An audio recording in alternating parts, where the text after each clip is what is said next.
Et avec Léa Salamé, nous recevons ce matin un ingénieur, professeur à l'école des mines, président du think tank The Shift Project.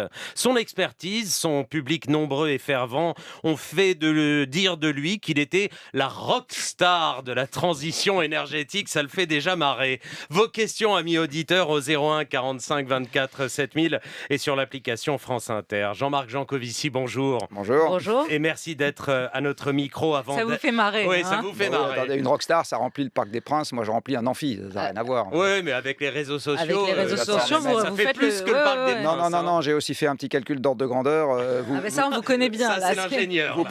prenez Rihanna, une vidéo, ça fait 1 milliard de vues. Moi, une vidéo, ça fait 1 million de vues. Ah oui, si vous vous comparez à Rihanna Bah, tout de attendez, suite, une là. rockstar, il faut que les mots aient un sens. Oui, voilà. Bon, donc on y est. On a fait l'explication texte. On va analyser avec vous, évidemment, le bilan de la COP27, la feuille de route du gouvernement pour la transition écologique, la question de la sobriété.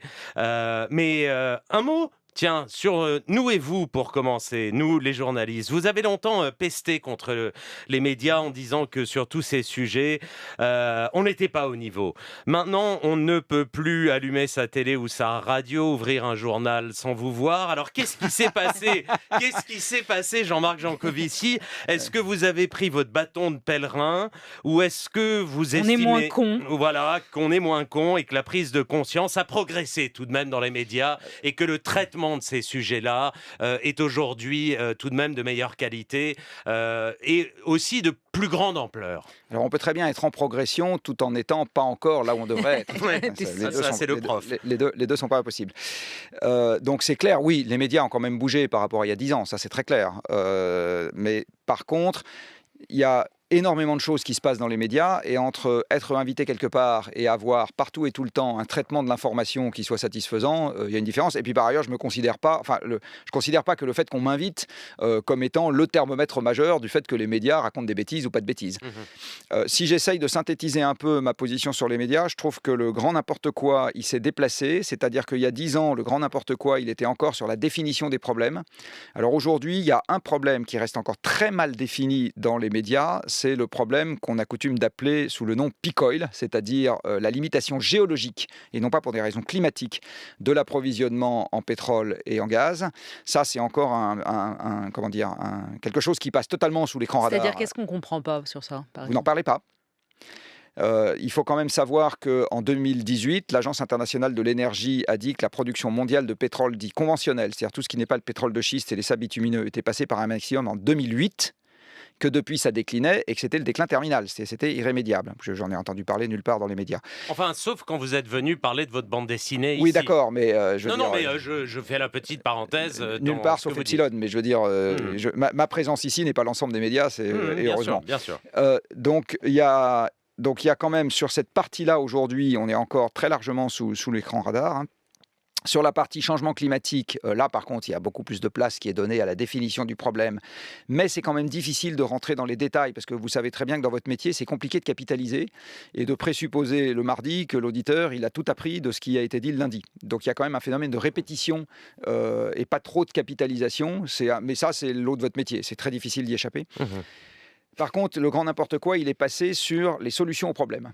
C'est-à-dire que maintenant, on entend beaucoup de bruit sur l'avion à hydrogène qui va permettre de sauver l'aviation commerciale, la voiture électrique qui va permettre d'avoir 1,2 milliard de véhicules particuliers d'une tonne et demie dans le monde, etc. Donc en gros, on exagère ou on rend excessivement simple la solution au problème. On va en parler. Et là, pour le coup, c'est pas seulement les médias, c'est notamment la première ministre, Elisabeth Borne, qui, Alors, pour le coup, pas dit que. exactement, Alors, prend le encore une fois, double exemple les exact, médias, celui-là. J'insiste sur le fait que c'est pas France Inter, c'est d'une manière Non, générale. mais on parce a que je compris. vois. On vous fait sourire aussi.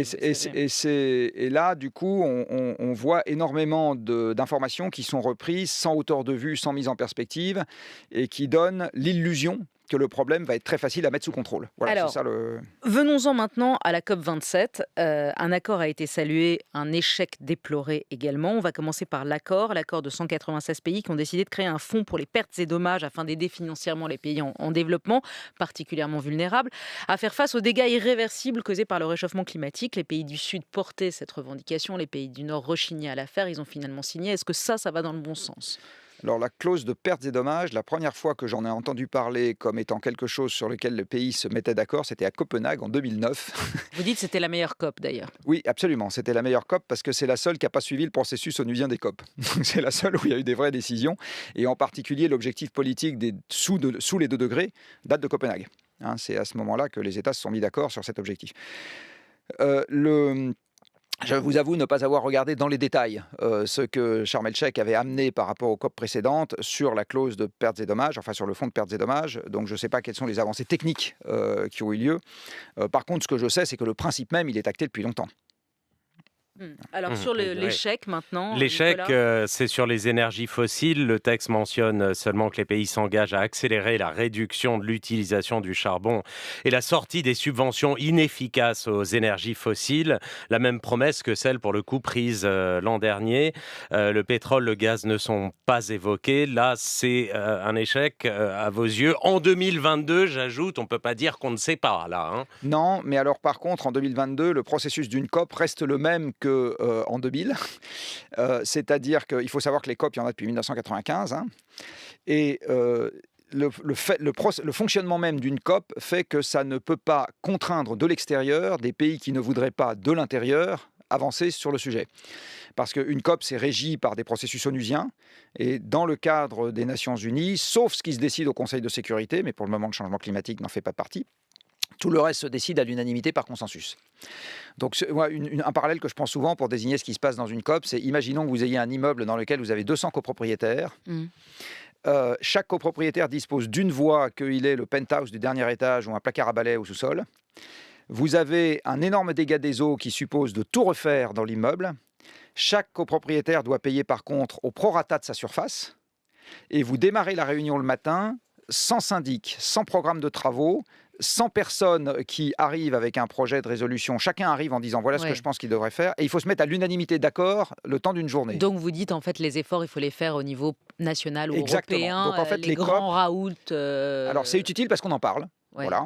Donc ça sert à en parler. Il ne faut rien en attendre d'autre, de mon point de vue, sauf un peu de lissage éventuellement entre pays qui sont déjà d'accord pour avancer de façon importante. Jean-Marc Jancovici, aujourd'hui les pays occidentaux et leurs gouvernements ont peur de manquer d'énergie, vous le savez, pour se chauffer. On parle de coupures d'électricité peut-être en janvier en France. On rouvre les centrales à charbon, on crée des terminaux méthaniers. La crise énergétique, la guerre en Ukraine, le retour de l'inflation ne font-ils pas ralentir ou en tout cas passer la lutte contre le réchauffement climatique au second plan ? Alors, ça va un peu servir la lutte contre le changement climatique, cette affaire-là, parce que si on manque de gaz, on émet moins de CO2, et si on manque de pétrole, on émet moins de CO2, par la force des choses. Et en fait, ça reboucle avec ce que je disais tout à l'heure sur l'approvisionnement qui est limité par la géologie. C'est évident que les émissions de CO2 ne peuvent pas croître indéfiniment, ça n'existe pas sur une planète finie, elles ne peuvent même pas rester indéfiniment constantes, ça n'existe pas plus sur une planète finie. Donc la seule question, c'est de savoir qu'est-ce qui les fera baisser un jour. Est-ce que c'est notre volonté ou est-ce que c'est des événements externes, comme ceux que vous venez d'évoquer, ou d'autres? On peut avoir, comme dans Don't Look Up, une météorite, on peut avoir une pandémie, on peut avoir un effondrement économique, on peut avoir enfin tout un tas de trucs. Et si c'est pas l'un, ça sera l'autre. Et là, on est en train d'expérimenter un peu, malheureusement, l'autre. Il faut bien voir que Poutine, en fait, il ne fait qu'accélérer l'histoire. Je le redis, la production mondiale de pétrole conventionnel, le pic, c'était 2008. Et la production mondiale de pétrole, tout compris, y compris le pétrole de schiste et les sables bitumineux, il est possible que ça ait été 2018. C'est un peu trop tôt pour le dire maintenant, mais il est possible que ça ait été 2018. Donc, de toute façon, on va devoir faire avec moins. Et on a tellement perdu de temps à ne pas comprendre qu'on allait de toute façon faire avec moins, qu'au moment où on est surpris par le moins involontaire qui arrive, à ce moment, on répond dans le désordre. Donc effectivement, on se dit, tiens, et on va avoir un problème avec le système électrique. Oui, mais enfin, ces trucs-là, ça se gère avec des décennies d'anticipation. On va avoir un problème avec le système de transport. Mais enfin, on est passé de 2 à 40 millions de véhicules particuliers entre 1945 et aujourd'hui.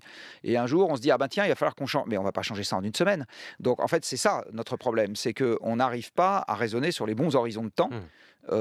Pour plein de raisons. Et donc un jour, on se retrouve surpris. Léa, on disait un mot, venons-en à la France. La Première ministre Elisabeth Borne a présenté la semaine dernière sa stratégie en matière de politique énergétique. Elle a décliné 3 leviers. Sobriété, parce que la meilleure énergie, c'est celle qu'on ne consomme pas. Une production décarbonée grâce au nucléaire et aux renouvelables. Et enfin, l'innovation avec l'hydrogène. Que pensez-vous de cette feuille de route? Est-ce que les bons mots sont là?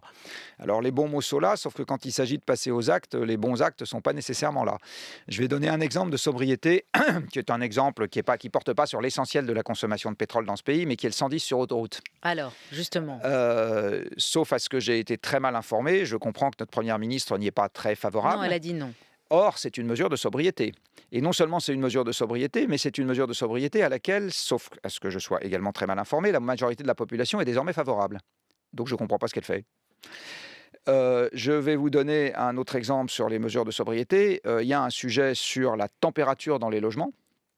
Alors ça, en fait, ça fait depuis les chocs pétroliers qu'on a normalement une obligation réglementaire en France de limiter la température à 19 degrés.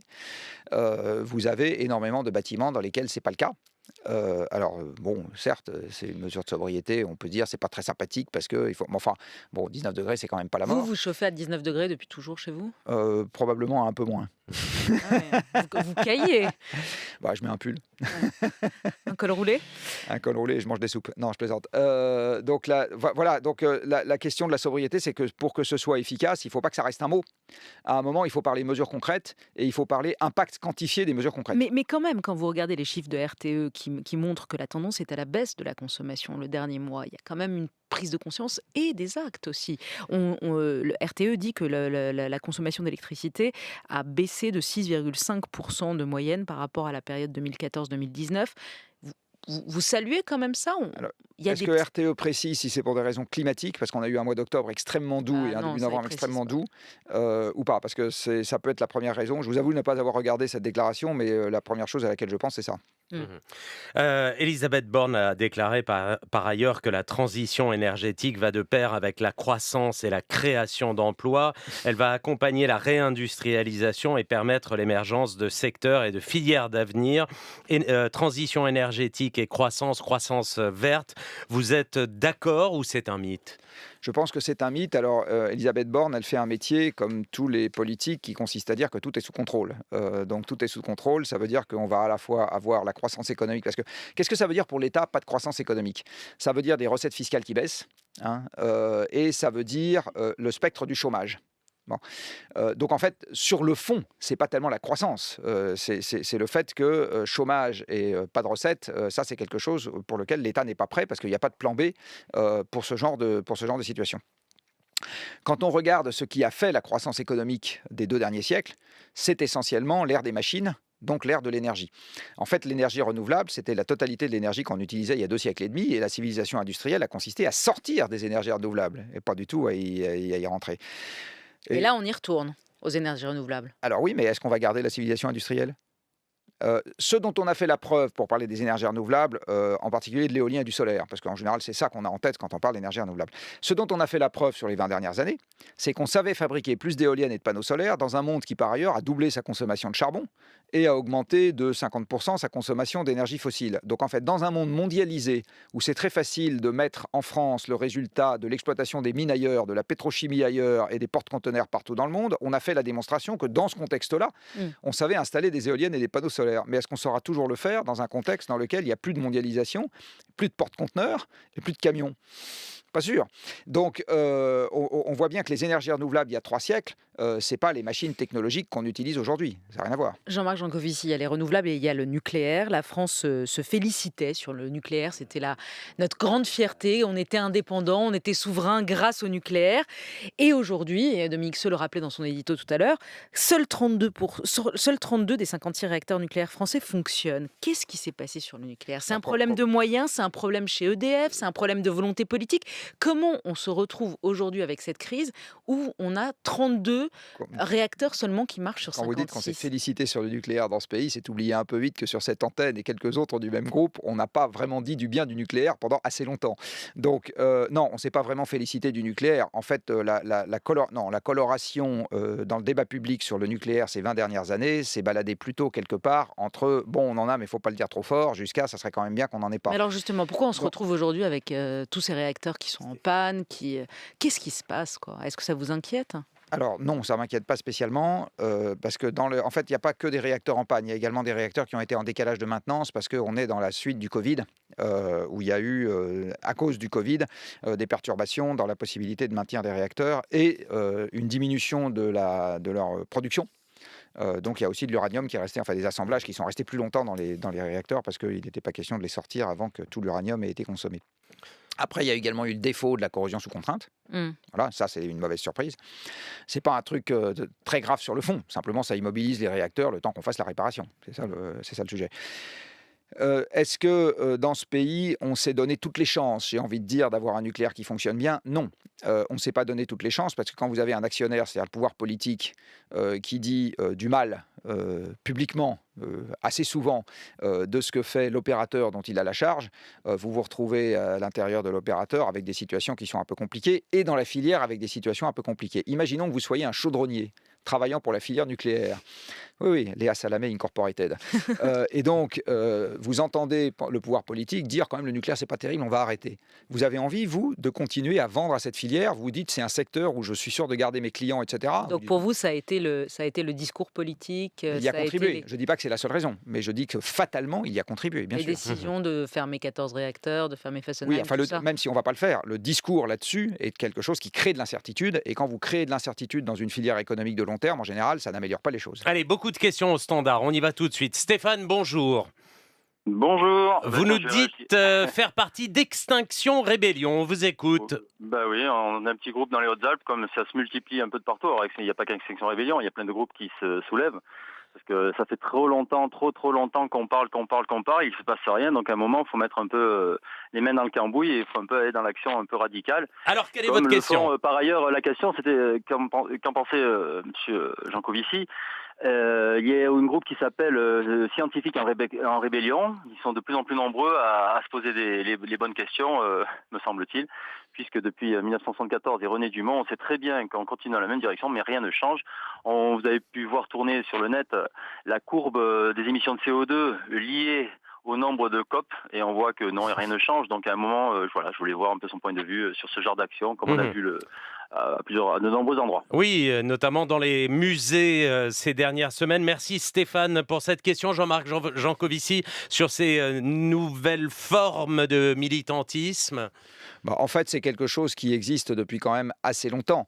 La manifestation publique est un truc qui existe depuis assez longtemps. Le fait que dans le cadre de manifestations, il puisse y avoir des gens qui bloquent des trucs, ou etc., ça existe depuis assez longtemps. La soupe sur les tableaux, vous en pensez quoi, vous? Bon, c'est anecdotique. Oui, mais vous dites on s'en fout, il y a la vitre, ou vous dites le Oui, geste exactement. Ah oui. Oui, enfin, je veux dire, c'est pas la soupe sur le tableau, c'est la soupe sur une vitre.